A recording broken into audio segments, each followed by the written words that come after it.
আমরা বড় হয়ে ওসমান হাদির মতো যেন সবাই হতে পারি। সে সত্য কথা বলতো, সৎ ছিল, সে মানুষের সাথে খারাপ ব্যবহার করতো না।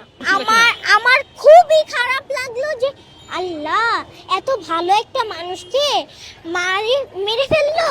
আমি এখন এত ভালো মানুষ, তার একটা ছোট্ট ছেলে আছে যে ওই ছেলেটার জন্য সে এত ভালো করছে। এখন ওই ছেলেটা এখন কি করবে, তার পরিবারের অবস্থা এখন কি হবে? আমার বাবা মা খুবই কষ্ট পেয়েছিল, বাট আমার বান্ধবীরা যারা আছে তারাও কান্না করেছিল। আমাদের সরকার যেই আসুক না কেন, ওসমান হাদিকে যেই খুনি হত্যা করেছে তার যেন বিচার হয়। সত্য কথাটা বলার কারণে তাকে গুলিবিদ্ধ করে মেরে ফেলা হলো। আমি চাই যেন ভারতের সরকার ওই খুনিগুলোকে পাঠায় আমাদের দেশে, যেন আমরা খুনিগুলোকে ভালো মতো শাস্তি দিতে পারি।